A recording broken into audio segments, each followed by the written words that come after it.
This morning's ancient witness from Ecclesiastes, chapter 1, verses 1 through 18. The words of the teacher, the son of David, king in Jerusalem. Vanities of vanities, says the teacher. Vanity of vanities, all is vanity. What do people gain from all the toil at which they toil under the sun? A generation goes and a generation comes, but the earth remains forever. The sun rises and the sun goes down and hurries to the place where it rises. The wind blows to the south and goes around to the north. Round and round goes the wind, and on its circuits the wind returns. All streams run to the sea, but the sea is not full. To the place where the streams flow, there they continue to flow. All things are wearisome, more than one can express. The eye is not satisfied with seeing, or the ear filled with hearing. What has been is what will be, and what has been done is what will be done. There is nothing new under the sun. Is there a thing of which it is said, see, this is new? It has already been in the ages before us. The people of long ago are not remembered, nor will there be any remembrance of people yet to come by those who come after them. I, the teacher, was king over Israel in Jerusalem. I applied my mind to seek and to search out by wisdom all that is done under heaven. It is an unhappy business that God has given to humans to be busy with. I saw all the deeds that are done under the sun, and see all is vanity and a chasing after wind. What is crooked cannot be made straight, and what is lacking cannot be counted. I said to myself, I have acquired great wisdom, surpassing all who are over Jerusalem before me, and my mind has had great experience of wisdom and knowledge. And I applied my mind to know wisdom and to know madness and folly. I perceived that this also is but a chasing after wind. So in much wisdom is much vexation, and those who increase knowledge increase sorrow.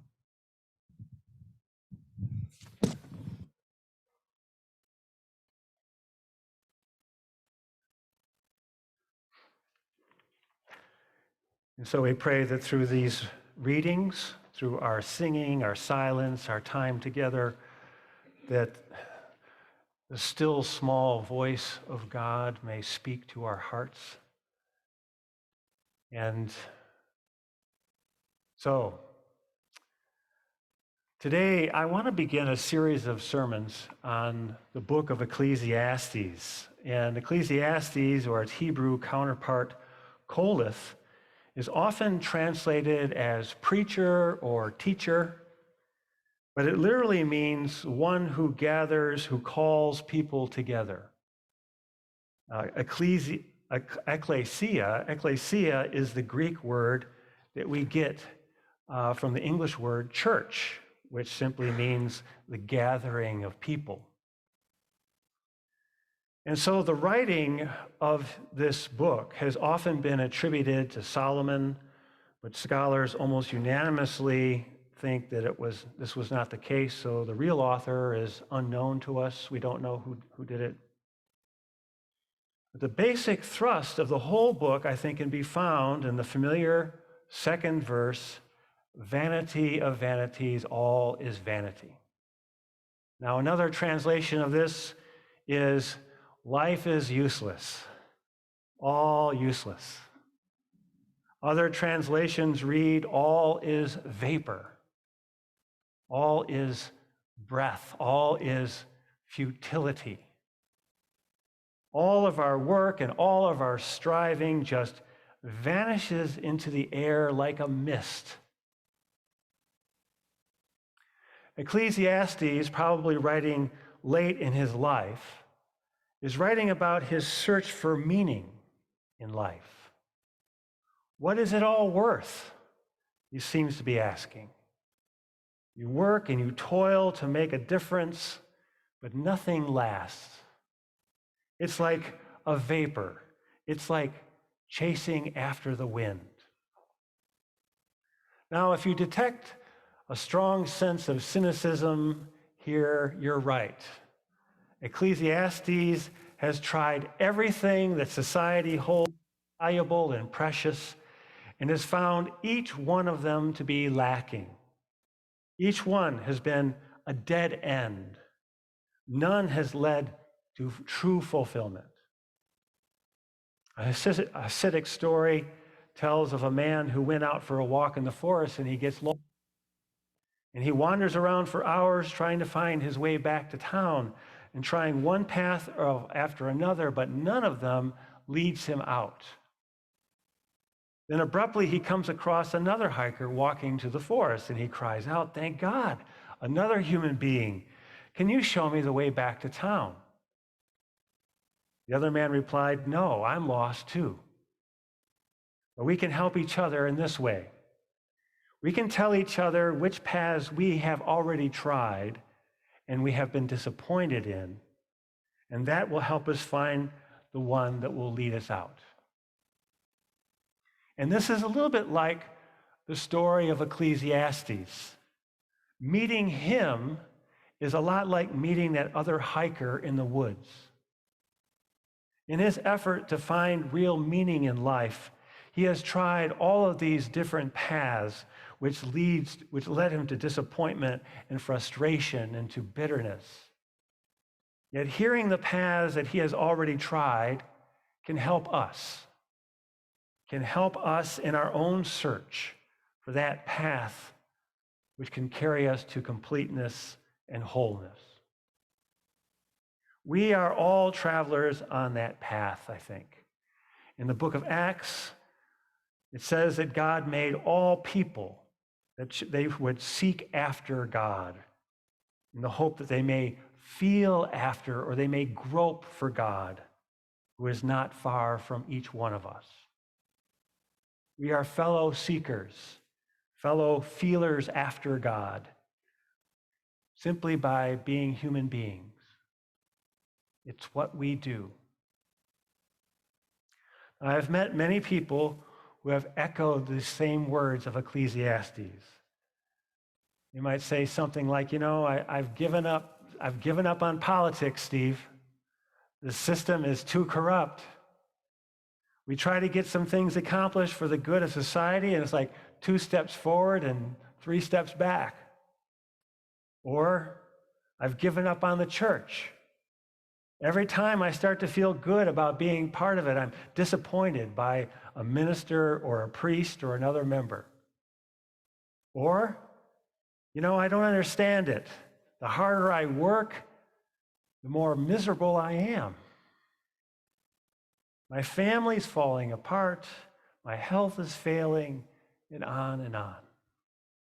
All is futility, said Ecclesiastes. And he says, and I ought to know, because I've tried them all. First, when we read this story, we see that he tried a life of wealth and pleasure.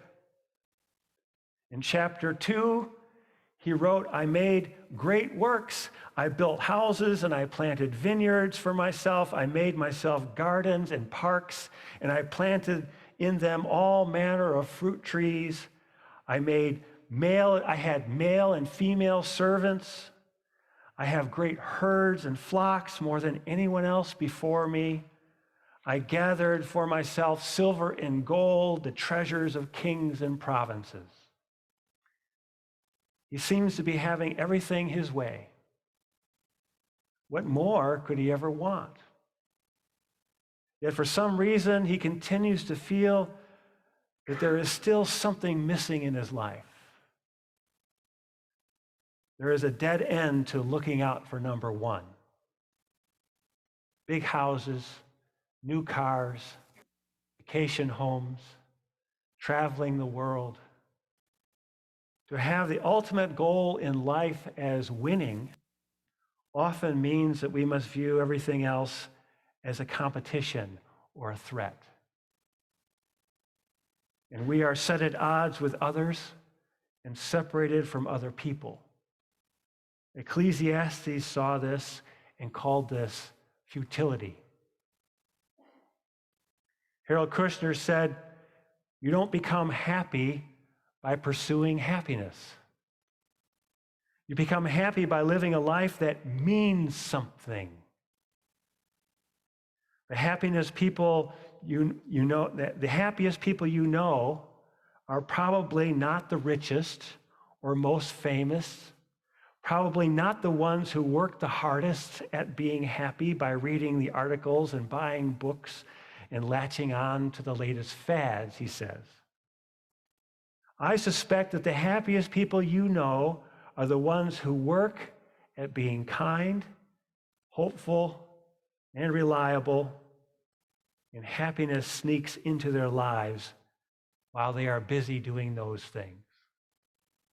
You don't become happy by pursuing happiness, he says. It's always a byproduct, never the primary goal. It reminds me of something that George Orwell said. He said, people can only be happy when they do not assume the object of life is happiness.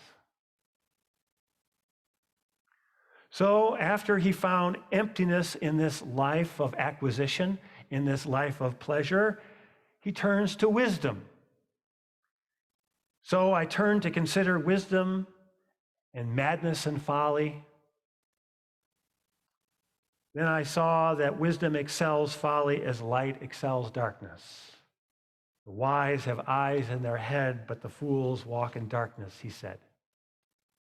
Yet knowledge and intelligence alone, he discovered, was a dead end. The most cultured nation in Europe brought the Holocaust. The most brilliant minds on earth gave us the nuclear threat. The most creative and inventive scientists have led us to a way of life which is spoiling our air and our drinking water and is killing the planet. What good is the genius of medical technology if it is denied to so many people?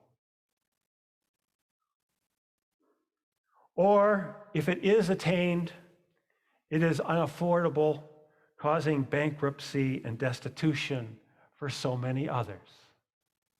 What good is the best knowledge if it is driven simply by greed and profit? Education and learning alone are not the key to life. Understanding without sensitivity and compassion leads to cruelty, destruction, and despair. And so knowledge, Ecclesiastes discovered, is like a rudderless ship. Only meaning can provide direction and can chart the course. True wisdom, he found, means knowing the limits of human intelligence and respecting the mystery that is beyond us all. As Blaise Pascal said, the heart has its reasons that reason does not understand. Perhaps Ecclesiastes, as we have seen so often, smart people doing foolish, selfish things. And to seek the ultimate answers in reason and human intelligence is futility, he said. Finally, Ecclesiastes sought meaning in religion. Yet even here he runs into a dead end. Why? Well, I have seen the same thing myself, and you probably have too. Someone is searching for meaning and perhaps starts going to church or spiritual community. Things go okay for a while, and then the person runs into some conflict or a situation where there is no clear, unambiguous answer, and that person is gone. Problem of the religion of the easy answers. This is the kind of religion which discourages questions. Quit asking why. Just obey. Just go along with the program, they might say. The religion of the easy answers, it might work for a while. When we are children, there is something comfortable about someone who is taking care of us and who has all the answers. They take care of us and they tell us what to do. Yet as we move into adulthood, there's something about the religion which leaves us with an emptiness. It is in this context, then, Ecclesiastes said, be not overeager to go to the house of God. Be not overeager to go to the house of God. Never be rash with your mouth, he said, nor let your heart be quick to utter a word before God. True religion calls upon us to grow and to search. The opposite of faith is not doubt. The opposite of faith is certainty. And Ecclesiastes found that a faith with too much certainty is a dead end. Again, Kushner said it so well. He said, for responsible religious adults, God is not the authority telling them what to do. God is the divine power urging them to grow, to reach, to dare. Authentic religion does not want obedient people. It wants authentic people, people with integrity. Religion itself cannot provide ultimate meaning. Only God can do that. Religion can only point to it. It cannot provide it. Abraham Heschel once said, we have learned to listen to every eye except the eye of God. Instead of pointing to the eye of God, religion can become just another eye that we listen to among the many. And so this is something that we can learn from Ecclesiastes, I think. This sense of futility can actually be a good thing. We can understand which paths don't lead out of the forest. If the fear or awe of God is the beginning of wisdom, then the experience of futility can be the beginning of true faith. As William Sloane Coffin so aptly put it, that the worst thing we can do with a dilemma is to resolve it prematurely because we haven't the courage to live with uncertainty. Holocaust survivor and therapist Viktor Frankel wrote this classic book, Man's Search for Meaning. And in it, he said that humanity's search for meaning is a primary force in our lives. It is instinctive, that we have an instinctive search for meaning. And when he was in a concentration camp, Frankel consoled his friends by telling that human life under any circumstances never ceases to have meaning, that even in the concentration camps, and that this infinite meaning includes suffering and dying. What matters, he said, is not the meaning of life in general, but rather the specific meaning of a person's life at a given moment. To put the question in general terms would be comparable to a question posed to a chess champion. He said, "Tell me, master, what is the best move in the world?" There is simply no such thing as the best or even a good move apart from a particular situation in the game. Each situation in life represents then this challenge and presents a problem for the person to solve. The question of meaning of life may actually be reversed, said Frankel. Ultimately, people should not ask what the meaning of life is, but rather must recognize that it is she or he who is asked that question. In a word, each person is questioned by life, and one can only answer to life by answering for one's own life. And so, what we are looking for is found in the search itself. The meaning we seek is in the struggle. Struggle is over. Futility is a friend of faith, not its enemy. Someone was once asked this perennial question, what is the meaning of life? And what followed is the best response I've heard. And who is asking? It is true that meaning in that ultimate sense will always elude us. And we can no more capture it than we can catch the wind. Yet it is in the search that we can encounter the mystery that some of us call God in the living of our actual lives. As Paula Darcy said, God comes to us disguised as our life. And our lives call us to discover true meaning, to discover God in every moment. Amen.